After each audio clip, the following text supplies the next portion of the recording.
Hey friends, my name's Georgie. The warmest of welcomes to the Just Breathe podcast, where I'll be talking all things breathing to help empower you guys to use the power of your breath to harness your bodies and minds. In today's episode, I'll be nattering away to Keli Carpenter. Now, Keli is quite the extraordinary woman.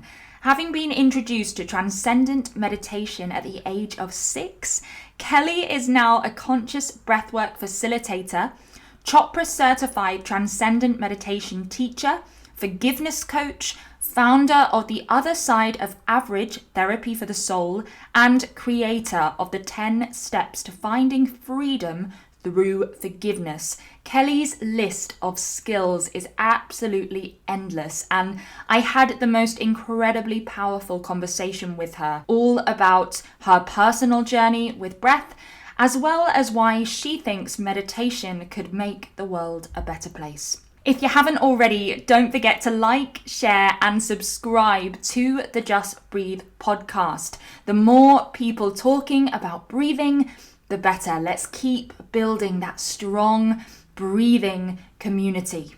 All right, let's crack right on with this conversation. It is a juicy one, and I hope you enjoy it as much as I did. This is episode 16 of Just Breathe with Keli Carpenter.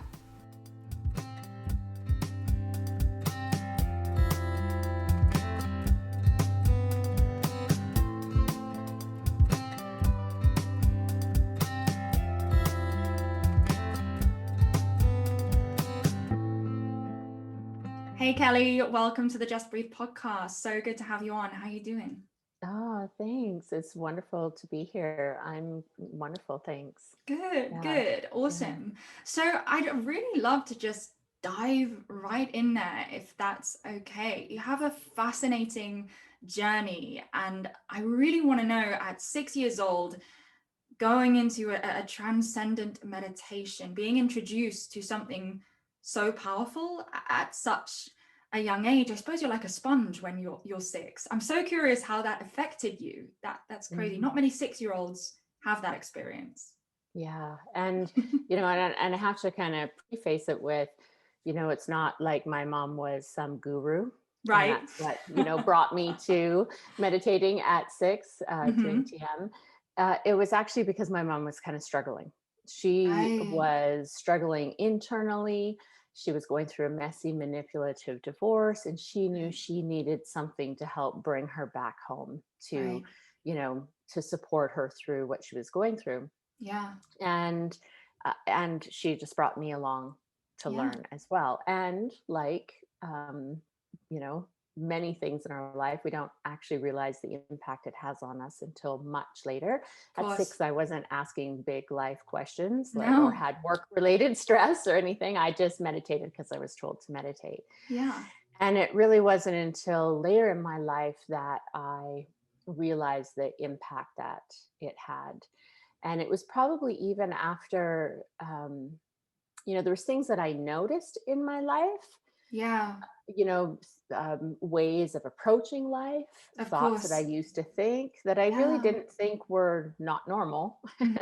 um, it wasn't until later that in that reflecting, and one of the things that I really reflected on was this ability to understand that what was happening around me, and if it was causing suffering in me, that it wasn't so much what happened, even though that has its challenges as well, but it was actually my reliving it, my inability to integrate it, Mm. my holding it on the inside. And as a teenager, I remember myself saying, I can only hear myself think for so long, and I need to make a change. Yeah. And it was not realizing, I mean, the victim narrative is so big in life, and it's not that Oh, I'm yeah. 100% free from it, but I had this ability even as a teenager to witness.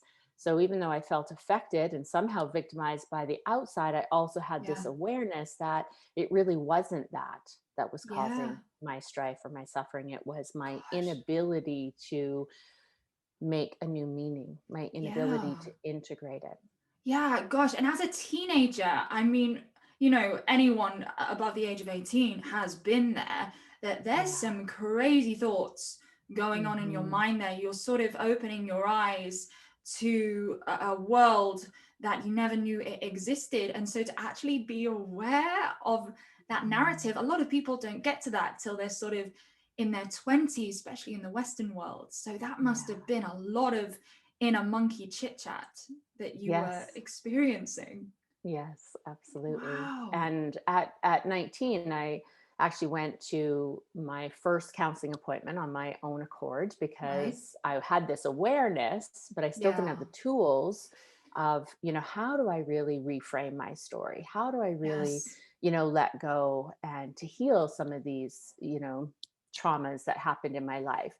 Yeah. And I went in, and like most of us, if we go to see somebody, we're going to tell our story. Yeah. That's the first part of our healing process, is to tell our story. Of course. And I was really actually quite surprised that, and taken back by, she saw me as my story. She Right. didn't have the ability to even help me in the way that I was seeking, because it was Yeah. more of reinforcing my story.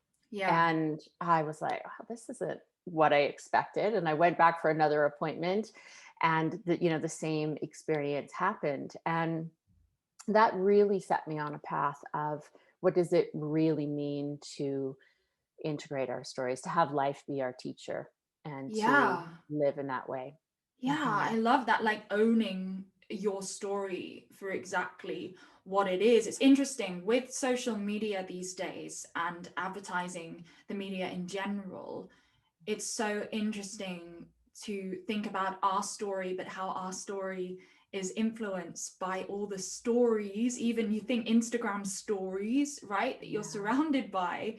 Every couple of seconds, you're looking at a news story, and I Hmm. I wonder if that can actually taint your view of how you own your own story of is my story even good enough, or is Yeah. it big enough maybe today, you know? Hmm. I mean, Oh, there's such a facade, such an right. illusion out there when you get into social media. And I think, kind of even pointing back, I mean, I was a teenager a long time ago, but I also have teenagers. Yeah. Well, actually, my oldest is 21. And so they've Right. also been raised with these tools. Hmm. And I'm seeing the profound effect in them as they go through these years. And it's just heartwarming to know that kids can be supported in that way, when you look at a world where, so much of the challenge is that influence of this false illusion of how people are on social media, Of how people tell their how we stories need to in a be. way. Yeah, Yeah. exactly. And I don't compare, and Hmm. I don't maybe live up to this, or I'm not experiencing that. Yeah. um and in Canada, which is where I'm at, the Hmm. second cause of death in kids, youth, teens, non-adults, is suicide. Wow. And it's heartbreaking because it doesn't need to be that way. No. We aren't the worst thing we've ever done, and we No. aren't whatever happened to us. No. So, how do we really find, who am I really? And to return to that inner sense of resilience, that inner strength, that really knowing who we are and trusting that, so that as we move, and the skills to move through Mm. life, and receive life as our teacher, Yeah. instead of being a victim of it. Yeah. And I mean, to find that inner resilience, you've got to go looking, right? So, Mhm. I mean, social media as a positive is at least a tool for spreading Yes. awareness of these tools of meditation. Could you explain a little bit about what transcendent meditation actually is? For I know roughly, but I'm sure a lot of people listening sort of hear it and nod along, but don't quite actually know what we're on about. So, Yeah.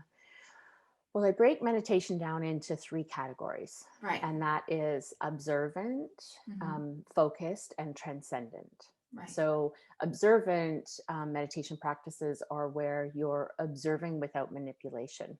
You're Okay. observing what is. So that's where Yeah. mindfulness practices can fall in, or just breath awareness. There's, Hmm. several, practices that fall into that category. And Yeah. focused is where we are focused on one thing. So that could be candle meditation, it could be audio meditation, Right. it could be really specific breath patterns where we have a Hmm. focus on our breath in breathing in a certain way. Yeah. And then in transcendent, that is where we use the use of a mantra.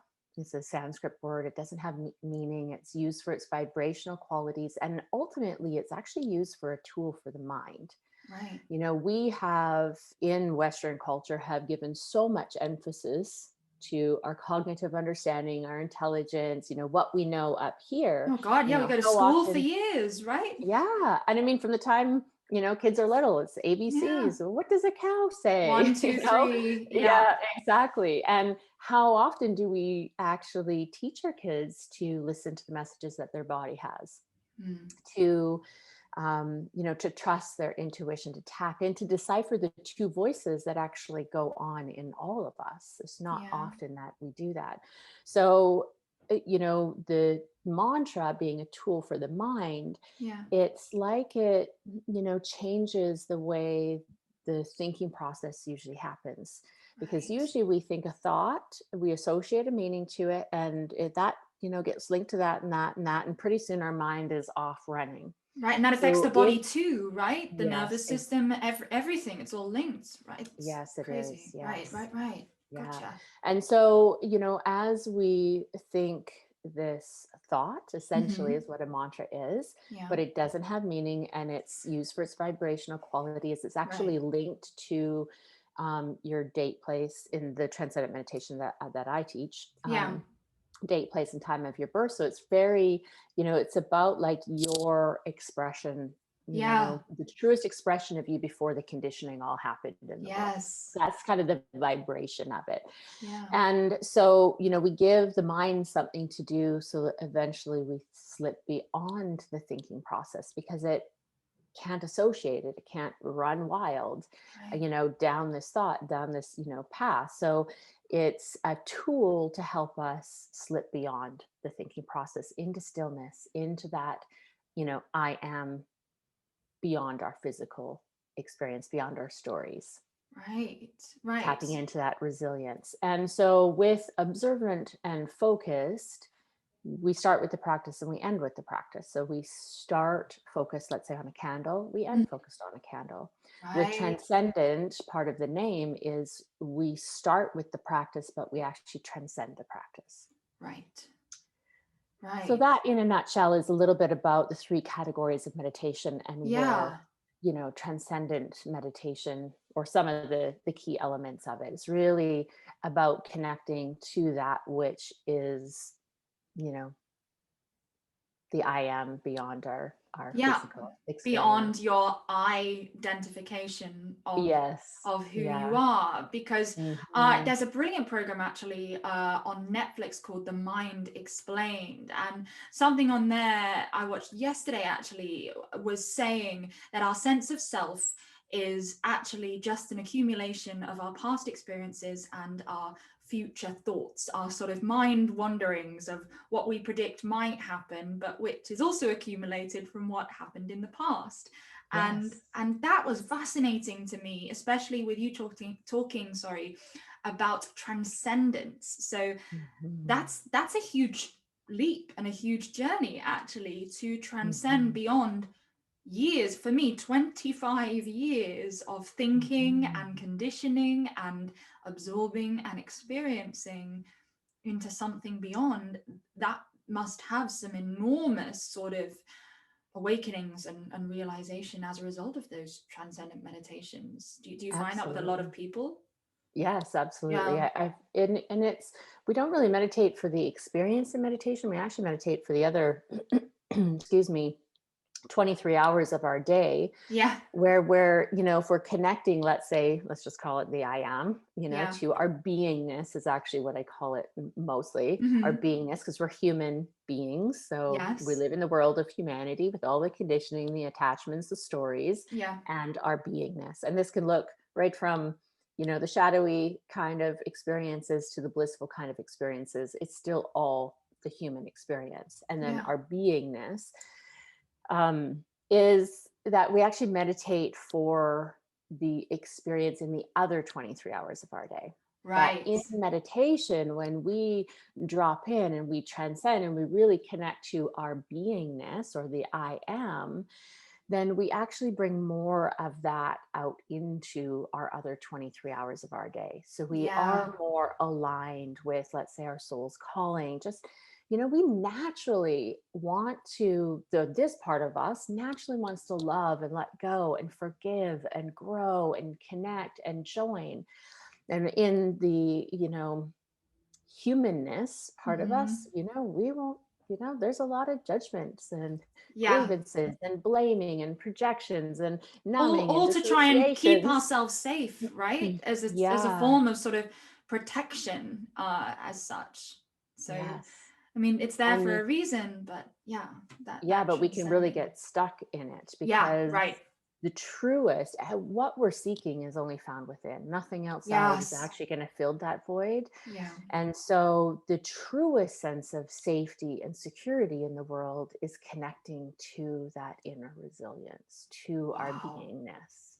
That is so powerful. My goodness. I Yeah. mean, and how much could this, especially Western world, Mhm. do with more influence of that idea that actually those answers that you are seeking from sex, from alcohol, Mhm. from junk food, from social media, again, from gossiping, all these, toxic things that there's so much of in this day and age, Absolutely. that actually freedom from that lies within you and is there Mhm. the whole time. But I suppose a lot of people will hear me say that, and there'll be a lot of sighs in the room, sort of going, well, yeah, but how do I let go and really find it? And do you think that we're all quite attached to this instant gratification today? Oh, So like absolutely. That quick quick fix. results. Hmm. 1 hour Absolutely. meditation and I'm transcended, right? Yeah, I pay Yeah. you $20 and then I'm transcended. Is that good? Like a Big Yeah. Mac? It's like, no, dude. Well, yeah, exactly. And I mean, that's actually why in my meditation course, I bring in what I call our conscious practices, and it's the three essential tools that we really need. Mhm. And one of the reasons is because of that quick fix that people are seeking. So, one of the other tools that I really teach is how to unravel our emotional overwhelms from the standpoint Wow. of finding purpose and meaning in it, Mhm. because ultimately all we need to do is connect deep within and become aligned with that intuitive, this knowledge and wisdom that we have, which is beyond our years. Yeah. In an ultimate sense, that's all we need. Right. But we're so lost as a Yes. culture that we have this need to understand and to figure it out and To ahas and intellectualize. yeah. Yes. And Right. so to bring a certain level of what I call like somatic inquiry into it, of the tools Mm. of how to unravel the purpose of certain events, what this trigger, this overwhelm really is for me and what I really need underneath it um, to be able to decipher again the circumstances in our life and what they really are for us. It's really great on social media, back to that topic, to Yeah. post life happens, for you, not to you, but how Yeah. many actually live into that? How many Right. actually can live into their life, even something as big as COVID? Yeah. Because it doesn't matter how much we meditate and how connected we are inside, life still happens. Yeah. You know, Yeah. we can't control some of the larger events that happen, but we can learn how to receive them and what they are for us so that they become a stepping stone to something, more, so that we can integrate, the meaning in it, so we can evolve consciously Mm. instead of unconsciously as that victim, because every one of us have the opportunity to use 2020 and be victimized by it, and we have the opportunity to have that be that portal for a new level of awakening. So how do we Wow. take experiences in our life and inquire into them to make new meaning of them, similar to Mm. our past and our traumas, Yeah. of what was that really for me. And that's even from the gravest of things. I mean, I've worked with people that have been locked in closets as children, that have Wow. been raped in Yeah. group experience of that. And there's everything we can reframe, Yeah. everything we can integrate to a point that we become free from it. Not that Right. not that it didn't happen. It happened No. for certain. We can't even bypass, like, the whole term, oh, you're gonna lick my wounds. Actually, we need to give the victimized place a voice. We Yeah. just don't want to live there, No. because that is what's going to stop our conscious evolution, our growth to becoming the best us that we're here to be. Yeah. So what you're literally saying is using your adversity and turning it into your superpower or your strength, Yeah, right? absolutely. Wow, that is incredibly powerful, because there is so much in this world that could name someone as a victim. And at COVID, you're right, especially, is everyone could claim they've had something taken away from them, Yes. um, on whatever level, whether that's the extremity of a loved one. And of course, my heart goes out to anyone who may have lost a Mm. loved one through this, and it could be as small as my holiday was cancelled. Yeah. But it is interesting, especially going back to that word transcendence, of transcending even that resentment, um, Yeah. as you describe it, and letting go. It's almost like that grudge that you could hold for 10 years, but it takes more energy to actually hold the grudge than to simply let it go. It's almost like the victim uses more energy by holding the grudge, than the sort of doer. COVID, COVID isn't going, oh, I'm so upset that Georgie is mad at me. It takes the energy away from me, right? Yeah, Yeah, it absolutely. makes so much And sense. and this year has been a perfect example. And even I've maneuvered this line between Yeah, feeling disempowered and empowered. yeah, And it's a yeah, choice. It's based on the tools that we have and the practices that we're implementing, and our yeah, ability to see, to actually take in, to witness, and to understand what this is for us, so that we yeah, can adjust and integrate. yeah, And it's amazing the little shift of how this can be empowering versus disempowering, yeah. and the fine Wow. line, the tools that are Yes. needed. Yeah, Hmm. and myself included, I think a lot of people during this pandemic, this pause of sort of life as we know it, have found themselves asking the question, who am I? That when Hmm. my normal has shifted, who am I?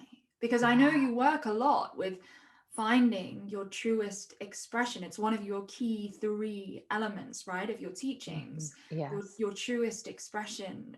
And that's a big question. Who am Yeah. I? And Mm. again, I suppose the answer, I suppose, is within yourself, but that's quite a journey to set out on, right? The Hmm. who am I? Gosh. Yeah, absolutely. And I mean, sometimes I'll say, it's okay to go from one hamster wheel to another, Yeah. still in more alignment. This whole Yeah. idea of perfection is the Of lowest finding standard that, it, do you mean? yeah, Of like, yeah, and of uh, really knowing that it's a journey, it's a yeah, process. But it's being able to have the skills to redefine what's defining you, because what might be defining you now, you work through that. Okay, now I'm yeah, more aligned with myself, and then, oh, I find I'm really defined by this now, and working through that. So it's a process of unraveling that. yeah, And again, that little bit points back to that quick fix, or, Yeah, that yeah, instant yeah. gratification, that when we can do this kind of work, we really drop into the journey, the Hmm. conscious evolution Yeah. of our life, and really enjoying that, instead of feeling like we need to be somewhere. And then once I get this, Yeah. it's all going to be better. I'm enlightened, or Transactional. have this much in my bank account, or, Hmm. this relationship, that we Yeah. can actually learn from it all. And it's really about our, conscious evolution. It really Absolutely. is. And even the way all of us, and we all do it, say the word journey, we put a positive expression on top of it. Whereas I heard a brilliant phrase which really stuck with me, that was, you have to have a breakdown to have a breakthrough, in that Yes. you have to fall over to be able to get back up again. And it's something Mhm. I've certainly experienced since really stepping into my journey, to going on those baby steps to even discover an inch of my truest self. And it's interesting, isn't it? Because it's the most powerful journey, but it's not always enjoyable. And I Yeah. think people mistake meditation and these really spiritual, or depending if you relate to spirituality or not, but these sort of deep connected journeys, that they're not Mhm. always comfortable. Yeah, absolutely. And there's a story that I often tell, and it's actually about going through some of my training. And there Right. was a lot of really deep literature that we had to read, a lot of, you know, um, non-duality, and the Bhagavad Gita and Upanishads, and, Mm. really incredible literature. And yet there was this message from one particular teacher that was, we're striving for what they call sattva. And there's Maya, which is illusion. And Right. within Maya, there's what they call three gunas.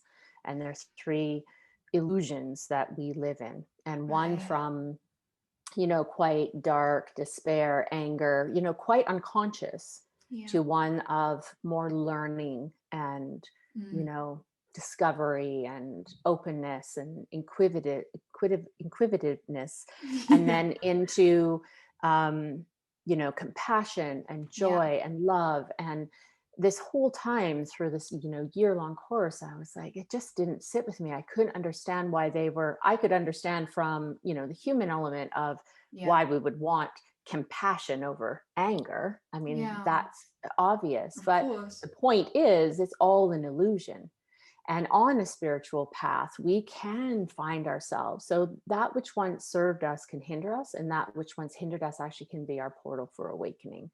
Right. And so, we can get defined and trapped in love and compassion, and it's all love and compassion. And, oh, you're Yeah. angry, I'm not. And I'm we use, positive. I'm just yeah, and positive, right? exactly. And we can use that as a place to create deeper separation, where Yes. we can, that defines us. And then what happens if we actually feel angry about something? Something Hmm. happens in our life that we feel resentful of.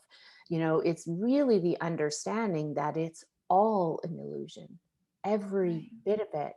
And what that then also means is it's all perfect, Right. from the darkest, deepest to the lightest and brightest. They all have a purpose. They're all there for a reason. And it's about our equal loving embrace of all of it, Right. that actually is that's where we find that thriving. That's the bliss state. Yeah. That sort of Yeah. freedom that you speak That of. freedom. Yeah. Yeah. Empowerment. Yeah. But also, if all of that's an illusion, then where's the truth as such? Because the word illusion to me, if you think of sort of like a magician, says, that what you're seeing is not quite what you believe it to be. Absolutely. Um, and so then where is the truth? Where's the real stuff?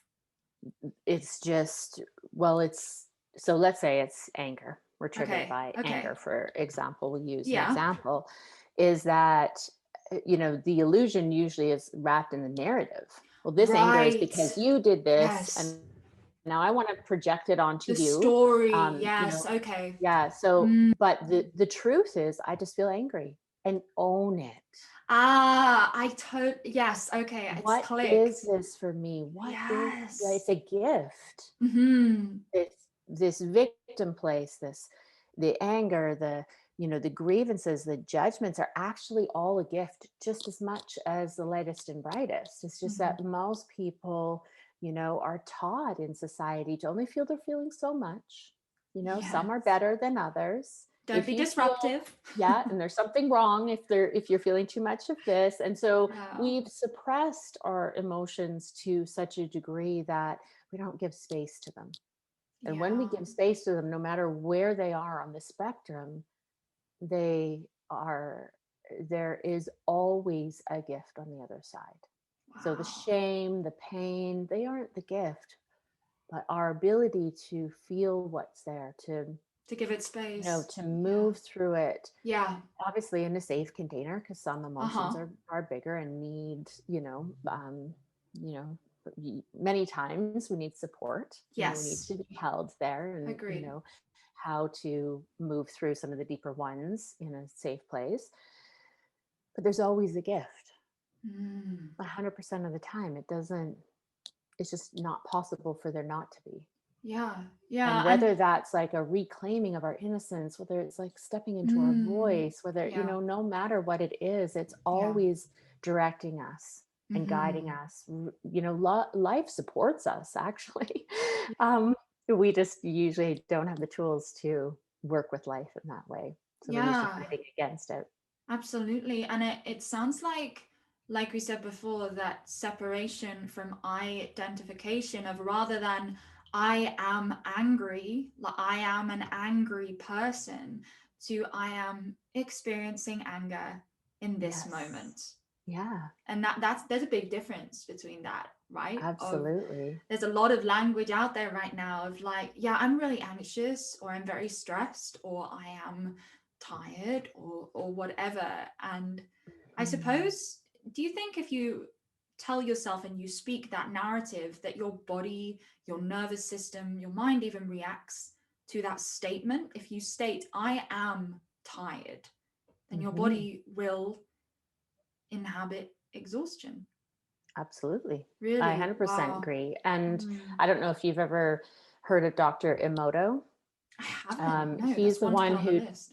yeah, he's the Oh. one who took, and you might have heard of the concept of this, that took water droplets and froze them at, rapid speeds, and then took Right. photos of the crystals Ah, yes. Okay. Okay. and I'm with how you. that responds to positive, or with children, you can, there's or anybody, it's fun to do, is to take a jar of rice in water, Yeah. write a whole bunch of, two jars, equally the same, different Yeah. spots, one with really negative words of hatred and everything Yes. else on it, and one with positive words. Mm. They'll actually and speak that to them daily, speak love and attention to this one, and anger and Yeah. mean things to this one. This will go black significantly sooner. It'll discolor in a way that this jar won't, and they're exactly the same jar. Wow. So that really Wow. does have an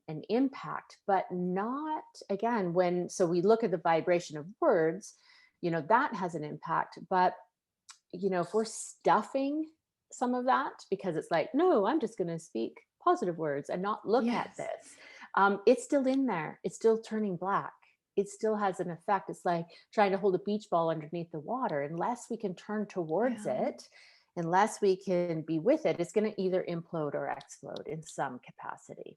Yeah. So just because we're aware of the vibrational, the effects of words, Mm.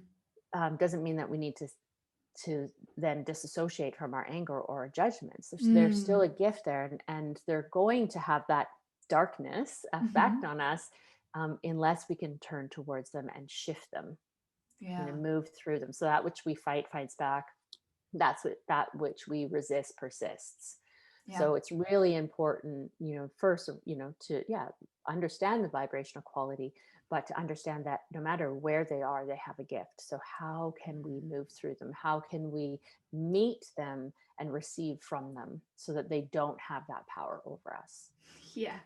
Yeah. Even if you have the umbrella up, it's still raining, right? Yes, exactly. And sometimes you got to get a bit wet. Yes, absolutely. Wow. And there's a 100%. difference, there's a difference. We can use our anger or it can use us, Mm, right? So we can yeah. be angry and project and use it to manipulate and blame and hurt. We've probably all had an experience at some point in our life, whether we were kids and it's like, I'm angry at the playground and I want to hit Yeah. you. There's an experience of being angry and using it to hurt or manipulate, to project it out. And we can stand in our anger and own it to that degree, Mm-hmm. to what is this for me? Yeah. What is it waking up? What's the gift in it? What can this teach Very, me? it's Right. both anger, Yeah. right? It's both, Yeah. there, it's still an emotion of anger, but it's the tools that we have in our life, our ability to hold space for ourselves, which really comes from, again, that deep inner practice, that transcendent of connecting to the part of us that isn't defined Yeah. by the experience, and having some, inquiry tools, some, somatic processing, Mm-hmm. inquiry experiences to unravel what that is for us on Yeah. an understanding level. So it's Yeah. both, the experience and the understanding is really what creates that wisdom. Right. I want to bring up forgiveness. Yeah. When I was, of course, reading your website in preparation for this, I read the word forgiveness coach. And I think this comes at a perfect point in the conversation of, acceptance. There has to be forgiveness there, right? How important do you think forgiveness is as a part of the journey? I think it's essential, actually. Right. If we can be, I've used that word, enslaved or empowered, we can be enslaved or empowered. And anytime that narrative is going on, we're disempowered, we're enslaved to that. So we forgive not because wrong maybe didn't happen Yes. to us from the human aspect, but because reliving that pain is causing more suffering, that we do an inner assessment that, it's kind of similar to back when I was a teenager. I was understanding that what was happening was real, Yeah. experiences happened, but I had this awareness that my suffering, my internal suffering and carrying on with this, reliving this story was actually mine. Yeah. That, and it was disempowering. Mm-hmm. And Yeah. I wanted to be free from it. Yeah. And that's the true, that's the trueness of forgiveness, to forgive to the degree that you are completely free Right. from that Right. story. And And it's when possible. Yeah, and we're not just talking about the forgiveness of others, right? We're talking about Yeah. the forgiveness of self as well. That's one I think that is often quite forgotten about, that we really associate forgiveness with, I'm sorry, that's okay. But what about, I mean, Mhm. guilt is a powerful, powerful emotion, right? Absolutely. Yeah. Yeah. And, forgiveness of, I guess go back to that. I believe I already said it, but we are more than the worst thing we've ever done. Yes. And we aren't what happened to us. Yeah. And, so how do we find that again? It points back to that I am. Yeah. Right. It's a misconception that we, forgive to, if we're victimized, that we forgive to, that somehow it abolishes, the wrong that happened. And actually, when we forgive, we say, yeah, actually, whether that's by our own actions or somebody else, is that, yeah, sure, what happened maybe wasn't right or just. Yeah. And I'm more than that. Yeah. And that's huge, because that counts Mm-hmm. for, I am more than my depression. I am more than my Yes. anxiety.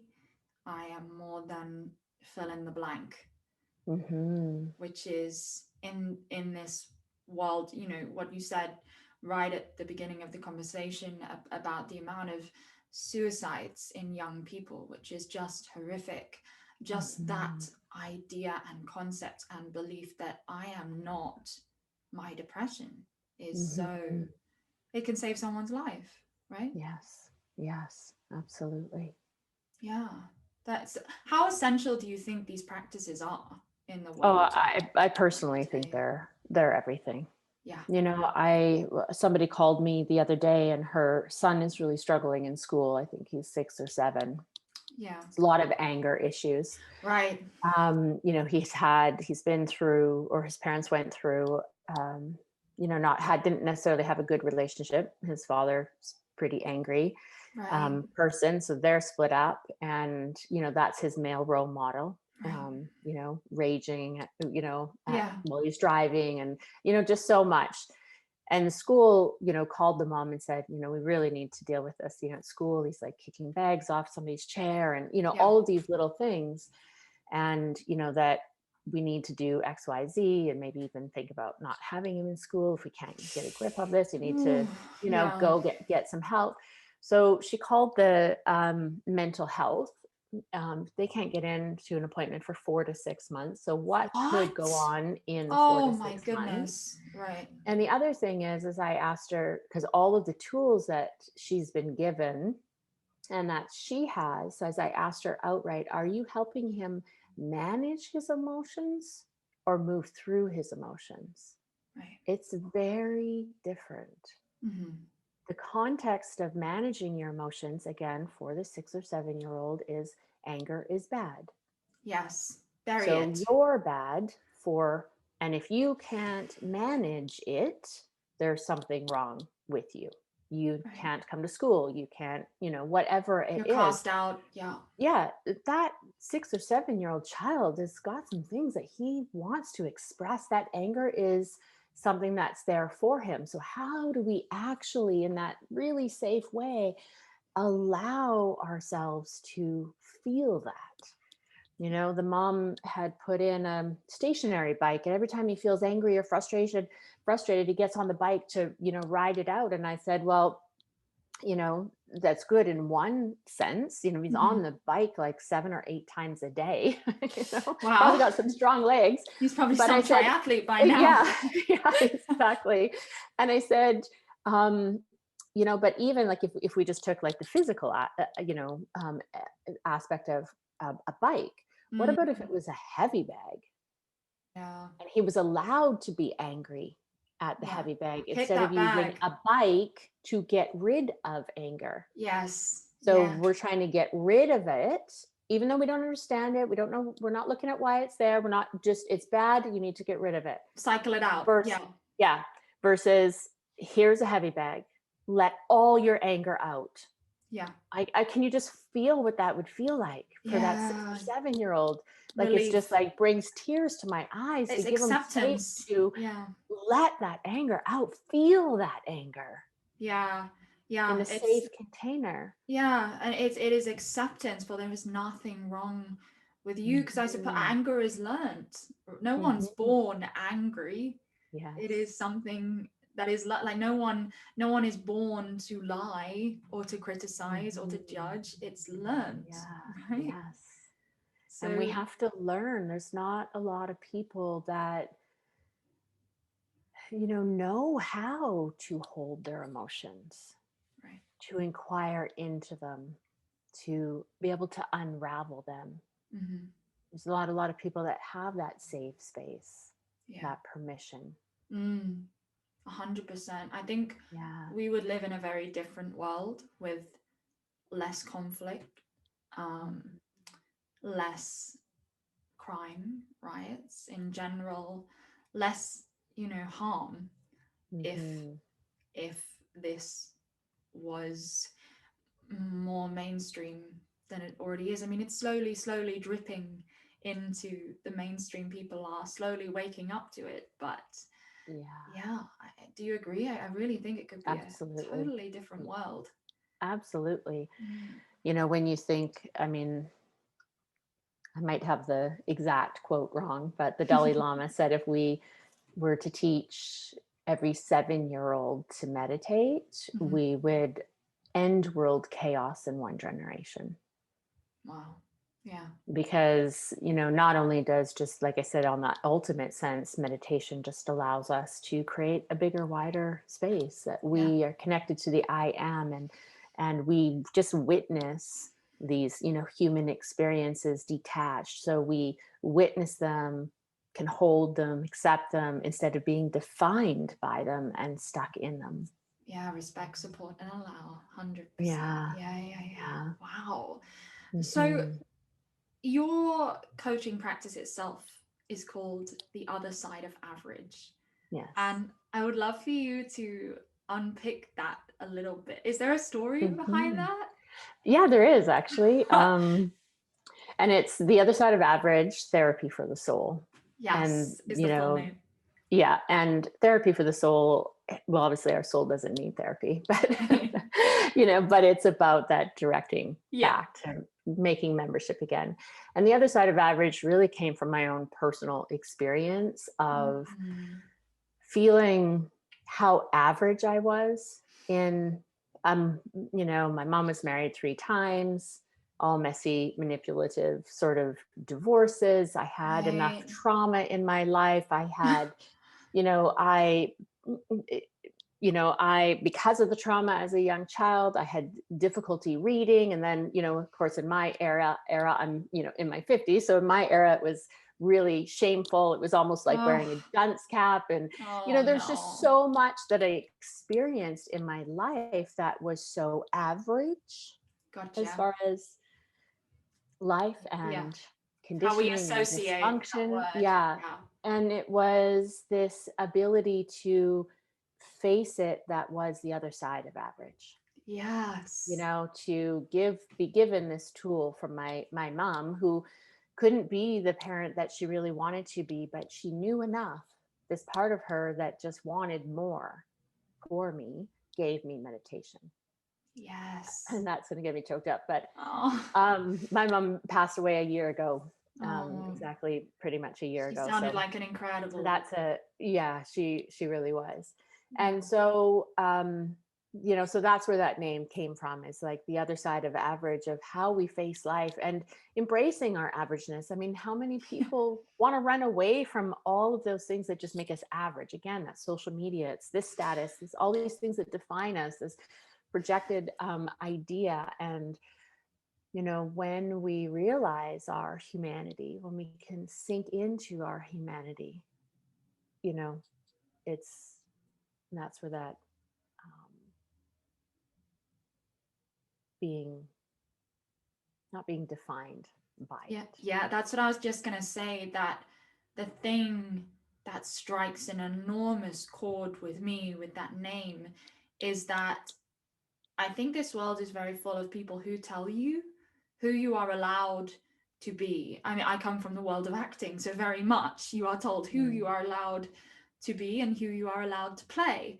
Um, and so it goes further than that, though, in the world of academics, that if you're not from a certain social class, you're not allowed to be a doctor. If you have problems reading at school, maybe even at age 7, you probably won't be a lawyer because you won't be seen that way. Rah, rah, rah. And that name, The Other Side of Average, speaks to me because it's like, no, you never apologize for who you are. You can transcend into infinite potential if you allow yourself to believe it's possible, right? Absolutely. And it's Absolutely. huge. It's Yeah. huge if we all believed that we really had the power to do anything unapologetically, like, Yeah. screw you world, I am going to do whatever I want to a degree. Hmm. Yeah. um you know that that's enormous. And I think, Yeah. again, we'd have a very different world of people that, you know, didn't sit in their shoebox that was, well, you know, I'm from a impoverished home and, you know, a poor background, and so I'm probably going to work in a supermarket, for example, or something, where it's like, no, you go start that business, go.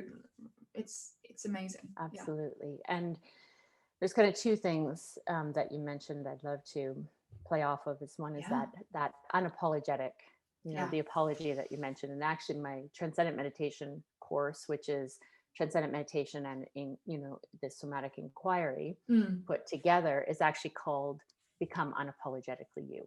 Amazing. And when you talked about coming from an impoverished family and that really anything is possible, I've looked through, dissected, observed people who are influential, who live on purpose, who are successful, not just from the financial standpoint of success. And many of them have come through very difficult childhoods, and if we even just use Oprah Winfrey maybe as an example, what she grew up with, what she faced in the beginning part of her career, and where she is at today. And if you look through people that are these influencers in the world who live on purpose, they all have exactly two things in common. And that's what I teach in my course, is they connected to the essence of who they are, their beingness. So they have connected that deep within, and they've unraveled their story, because every one of them has had a story. And so they've integrated that story and, transcended it, connected to that which is beyond the story. And that's really essential. And I think such a common narrative, one with me, with even starting this podcast, was to do with telling your story unapologetically. That little monkey that pops in and goes, but will people listen? But, and I bet you £1 million or Canadian dollars that popped into Oprah Winfrey's head at some point on her journey, that, okay, will people listen? And my goodness, did they listen? But you've got to step out and speak and risk, being rejected to be listened to. And I think people dismiss how many people share very, very close similarities in their stories. They're like, well, no one will listen because no one will understand me, and I'm an outcast, or I'm this. And it's like, actually, I think millions of people would relate to many things we have even said in this episode, which is why storytelling is the most powerful tool in the world. Absolutely. Yeah. So congratulations to you for really stepping into that. Well, no, congratulations for you for teaching a Be Unapologetically You course. I think that is the most needed thing. Especially, do you work with just adults on that course, or do you work with teenagers too? I had teenagers as well. Mostly it's for adults, but I have a soft spot for families. So when people join my course, so if there's partners, let's say, for example, one partner joins, and it's a really small fee for the other one, because ultimately I want families doing this together.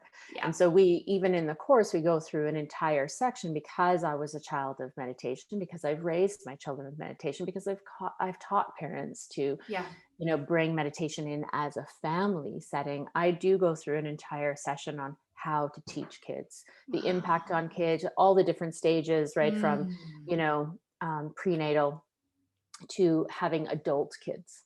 And so, and the one thing that I can say is it's never too late. Quite often I'll tell a story of a client that said, oh, my daughter's a teenager, and I think I've just made all the mistakes. It's been dysfunctional. I just, is it too late?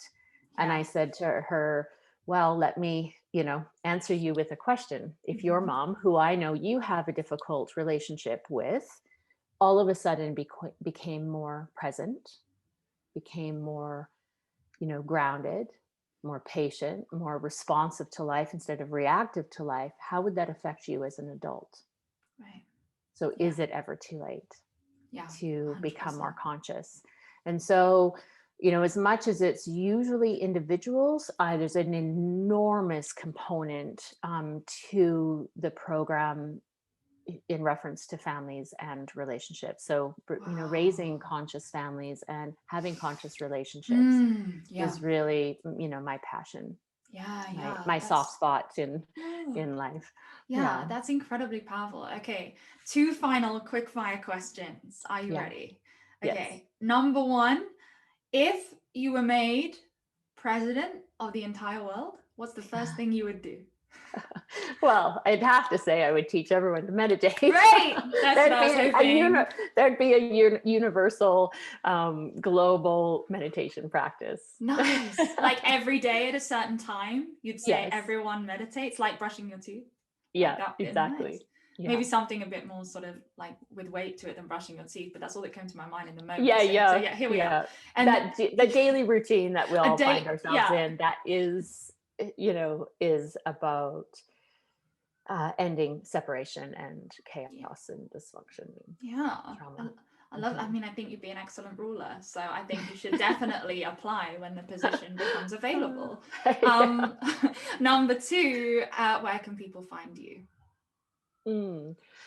So my website is theothersideofaverage.com. Cool. It'll be in the show notes. Okay. And on Instagram or Facebook, it's at The Other Side of Average. Cool. And and on my website, you can find a link to book an inquiry session. So if you have some further questions, if you'd like to, how could you help me in my particular situation, you can book an inquiry session with me. And you work worldwide, right? Because of course, especially now, because everything is probably mainly online. So that opens a door of opportunity. Incredible. Actually, I have very little clients that live in my own country. So I work mostly, abroad. Yeah. Cool. But from the comfort of your own home. Yes, as well. Exactly. Yes. But traveling, I must say, I'm very excited to travel again. So yes, me too. It's nice to have a balance of the two. Well, Keli, it's been a joy. Like my mind feels expanded massively from this one conversation. So I think anyone would be incredibly lucky to do your course, to work with you, to experience. We've only talked about your practices. We haven't even experienced them yet. And of course, I hope to experience them very soon. But thank you so much for talking to me. Thank you. Thank you for all that you do and bringing your unapologetic self out into the world. Thank you. Thank you very much. Thank you.